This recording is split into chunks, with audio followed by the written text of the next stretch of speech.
Hello everybody, I'm Eternal Flame here, and today we are in for a brand new What If series, because this is one that I never would have thought of, but it is one sponsored by you guys since it is a super chat What If. So huge thanks for No Spider suggesting this What If as well as his super chat. It was really generous, so without further ado, let's get into what this What If actually is.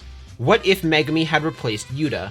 Now I have no idea how I'm going to title this What If I'm going to be honest, where the premise of this entire What If is that Megumi is going to end up being a half Gojo clan member, and that he's going to end up cursing Tsumiki, making Tsumiki into a vengeful cursed spirit. This also results in Yuta never getting involved with the narrative, Yuta not being born as a sorcerer, but more importantly, Yuta and Tsumiki get their happy lives mainly because a car never hits them. So let's start this What If proper, as the first change that happens to this timeline is Mama Guro, as Mama Guro now has connections to the Gojo clan, or at least her bloodline goes back to the Gojo clan. She's just a really far distant cousin to the Gojo clan, however she's still just a normal person. So however Mama Guro died in canon is going to be the same way they die here. Sorry to be vague about that, but that's also because we have no idea how they died in canon. It should be noted that Toji would have no idea that Mama Guro was connected to the Gojo clan either. As we then fast forward a little bit into the future, to the day Toji dies, because that same day that Toji dies, something else happens. Tsumiki was hit by a truck and died right in front of Megumi. As tears began to come from the young boy, Megumi couldn't accept this. How could his sister die so young? What did Tsumiki do to deserve this? Tsumiki was a great person, an amazing person. She didn't deserve to die like this. How dare the world take her? How dare the world kill her just like that? Why couldn't it have been him?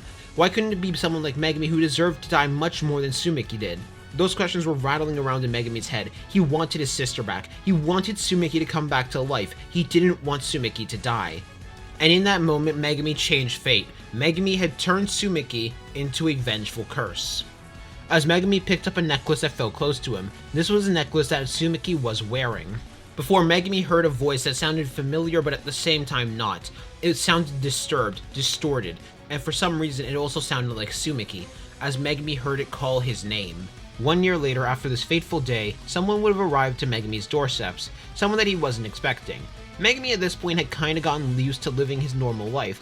Unlike Yuta Akotsu, who was severely bullied, Megumi wasn't anywhere near as bullied. In fact, it kind of was the opposite, where it was shown that he was the one taking out delinquents and bullies, not the other way around. So yeah, Megumi would be fine. However, during this time, he ended up hearing several whispers in his head, whispers from Tsumiki that was haunting his dreams, until one day someone else arrived to his doorsteps, that person being Gojo Satoru. However, this time when Gojo arrived, he noticed something a bit odd, that there was a vengeful spirit that was connected to Megumi. Now in comparison to Rika, Tsumiki would not be anywhere near as violent, mainly because Tsumiki wasn't as much of a violent person. Tsumiki would more so try to operate as a curse to try and better Megumi, and make Megumi try and look for the better in people rather than actually trying to protect him. The main reason was because Megumi didn't need protecting, unlike Yuta, who definitely needed protecting for a while. This was why most people weren't actually able to detect that Megumi had been cursed, mainly because his curse was a lot more dormant in comparison to someone like Rika. However, in spite of that, Gojo was able to see with his 6 eyes, as he explained to Megumi what was happening. That he believed on the verge of death, Tsumiki had turned themselves into a cursed spirit and was now clinging on to that necklace around Megumi's body. That necklace was now cursed with the cursed spirit known as Tsumiki. And with that, Megumi asked a question. He asked Gojo if it could be possible to free Tsumiki's soul. He didn't want Tsumiki to be bound to this life. He wanted Tsumiki to be free. He wanted Tsumiki to enjoy the afterlife and not be tethered to this world any longer. And Gojo did smile a bit as he told Megumi that there was a way, but it was going to require him to become a lot stronger than he is now.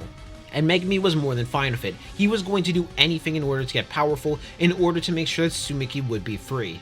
However, another thought did enter into Megumi's head as well. Tsumiki wouldn't want Megumi just to get strong in order to free her. No, Tsumiki would also want Megumi to use that power to help others as well, as he realized something else in that moment and he asked Gojo another question. He asked Gojo if there were other people like him, other people that were cursed by those that they loved, and Megumi wanted to grant them that freedom as well. And while Gojo did explain that vengeful cursed spirits themselves were rather rare, he did also go on to explain how the entire cursed spirit system worked, and that led to Megumi having another desire. He knew Tsumiki would want him to wipe out all those cursed spirits, and Megumi was going to do that. Megumi was now going to live on for what he believed that Tsumiki would want for him. And Gojo was able to see the determination on Megumi, which made him smile a bit, as he knew one thing and one thing for certain. Megumi was going to get strong enough to rival him in the future, and be strong enough to help him accomplish his own dream. After all, with the level of determination that Megumi had, he also knew that Megumi would more than likely be more than happy to help him accomplish it. This leads to a total of 8 more years passing where Megumi is training under Gojo, and he actually ends up becoming significantly stronger in comparison to his canon counterpart. The main reason why he becomes significantly stronger is because Megumi in canon really wanted to live a normal life. That was what his goal was. However, in this timeline he is very heavily focused on trying to free Tsumiki of the curse. During the time skip, Megumi does end up manifesting the 10 Shadows curse technique as well, and Megumi was really shaping up to be an amazing sorcerer. Especially because in this timeline, Megumi had been funneling more and more of Tsumiki's curse energy into the Dark Blade that he had used against the Finger Bearer in canon. However, Gojo wanted to wait until Megumi was actually allowed to be in the school in order for him to start taming his Shikigami. Thanks to the level of talent that Megumi has, he's actually able to join in a year earlier than he would normally. That means he's part of the same class as Maki, Inumaki, and Panda.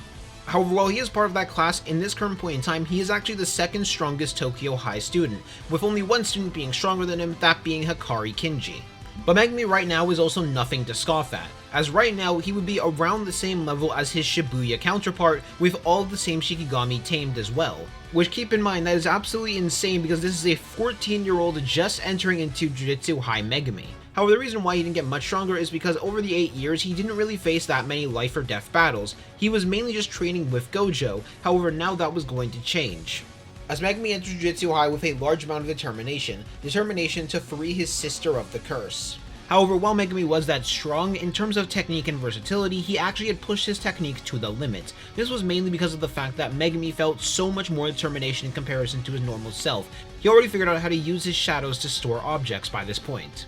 Furthermore, he also figured out how to summon his Shikigami in impartial states, similar to what Sukuna did in his battle against Yorozu. Finally, he also figured out how to summon his Shikigami in extremely small ways and change their size in order to utilize their abilities.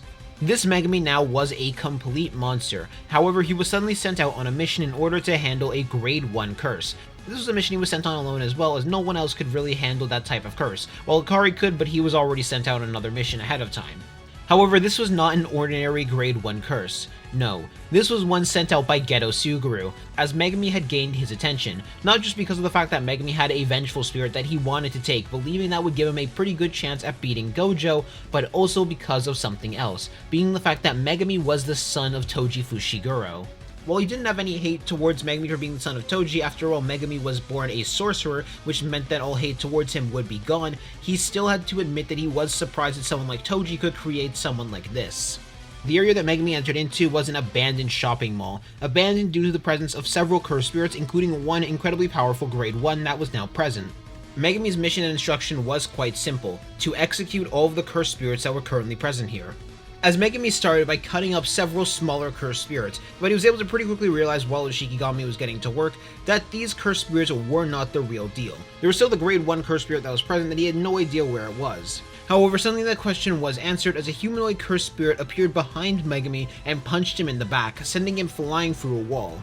As Megumi turned around to see all the other cursed spirits starting to move away, something he knew about cursed spirits was the stronger they were, the more and more independent they were. They don't work in packs. And as Megumi got up, he heard something else land on both of his side.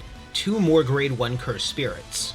It was pretty clear to him in that moment that the report was wrong, as a special grade cursed spirit also entered into the room.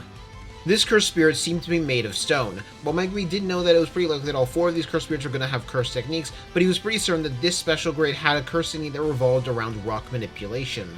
However, Megumi had no intention to go down easy, as 2 wolf-like creatures began to rush out from the shadows to attempt to claw at the cursed spirits. Megumi had summoned both divine dogs in order to attack. At the same time, he hopped back and made the hand sign to summon Nue to fly into the air. He was going to at least try to use a Shikigami to fly up into the air and make some distance so we could do some aerial attacks. As the 2 humanoid curses were pushed back by the claw attack from the Shikigami, with the other one jumping high after Megumi. All the while, the special grade clapped their hands together, resulting in 2 large rock spikes coming out from the ground that the 2 dogs were just narrowly able to avoid. Megumi, on the other hand, had Nue turn around as he used his blade to slash against the grade 1 cursed spirit as the 2 clashed for a moment before it was launched back into the ground. However, the other 2 grade 1 curses took advantage of this as they both hopped into the air, with one of them punching Megumi in the side and the other kicking Nue to the other side, forcing Megumi to unmount Nue as he deactivated Nue, while he groaned as he crashed into the ground. There was also something else Megumi noticed as well, which was the spot that the punch landed on him was glowing red, which that made him confused at first, before it glowed a bit brighter as it exploded on his arm, causing him to be launched to the side, using curse energy to reinforce his body as well. And while that explosion definitely hurt, it didn't hurt as much as he was expecting it to. As Megumi thought to himself, one of the curses can make whatever they touch explode. Alright, I can handle this. You got this. As his two divine dogs hop back over to Megumi as well, the three grade 1 curses now all lifted up their hands, prepared in that moment, prepared to fight Megumi, but to Megumi's advantage, he now knew one of the curse techniques that he was fighting against. As his brain kept going for possibilities of how this curse technique could work, he felt there was more than likely some conditions involved. After all, not every spot that the curses was touching glowed red and exploded. Megumi would need to figure it out, as he thought to himself, well, it doesn't matter if I figure it out or not if I kill it before they get the chance to use it. After all, right now Megumi didn't really have enough time or clues to figure out how their abilities could work, mainly because he'd only seen it once so far.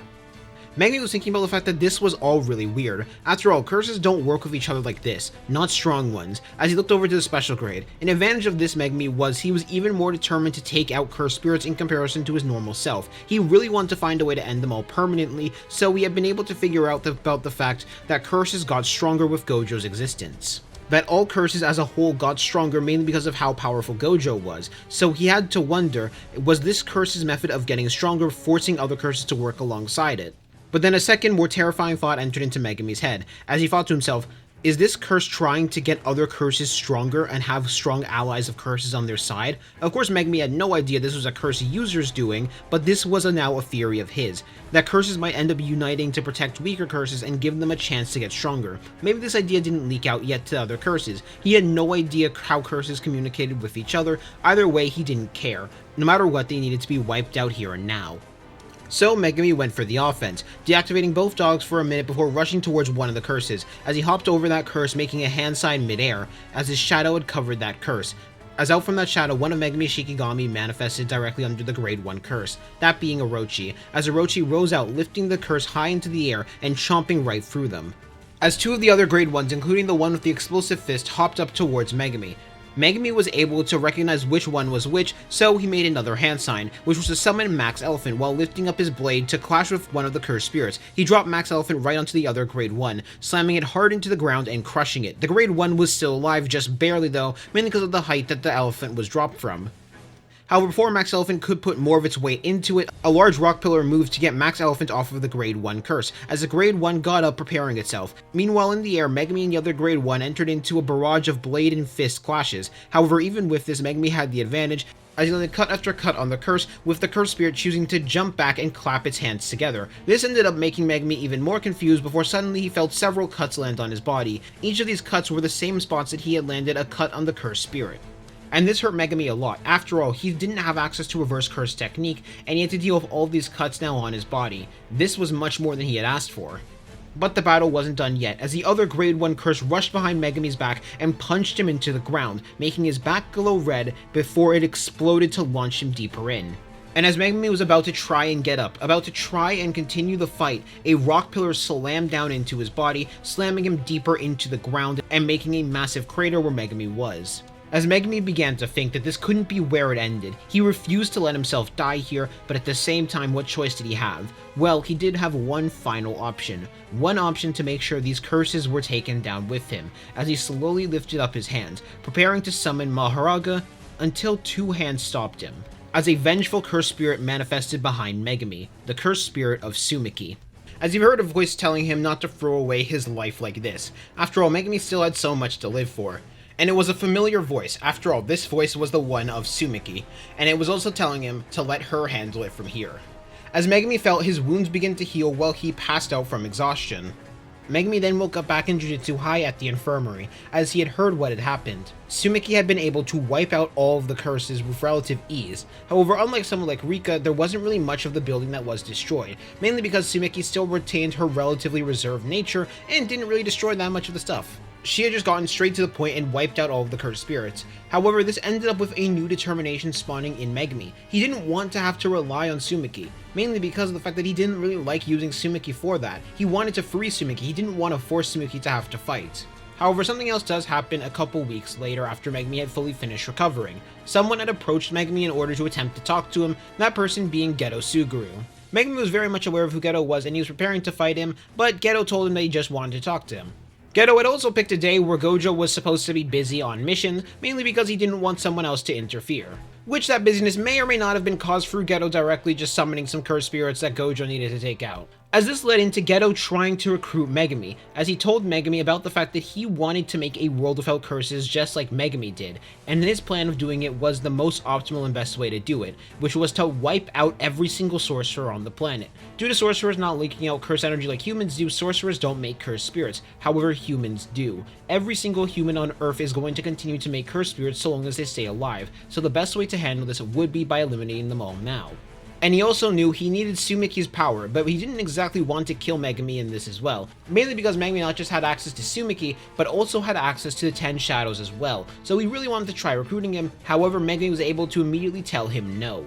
After all, Megumi found this plan stupid on so many levels.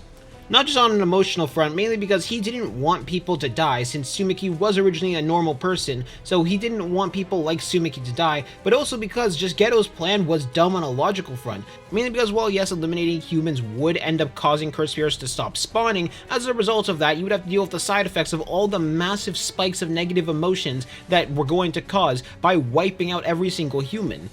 After all, curse energy significantly increases at the point of death, so sure, yes, while they'd wipe out every single human on the map, now they have to deal with a world of stronger curses.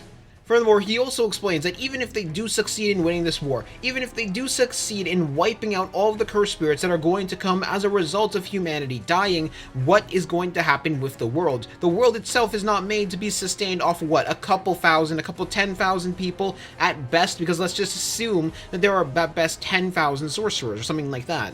How much further is humanity going to be set back because of Geto's dumb plan? And Geto was left very astonished by this, not just because of the fact that there were a lot of things wrong with his plan, but also because of the fact that he was having all of this told to him by a 14-year-old. At the same time, Jujutsu High finally noticed Geto's presence as well, alerting Gojo to return, and Gojo returned nearly a second later. This leads into Geto leaving after declaring that he is going to start a war against Jujutsu High, and he's going to start the Night Parade of 100 Demons. However, how the Night Parade of 100 Demons is going to go, you'll have to find out in the next episode. So I hope you all have a good day. Anyways, I'll see you all later.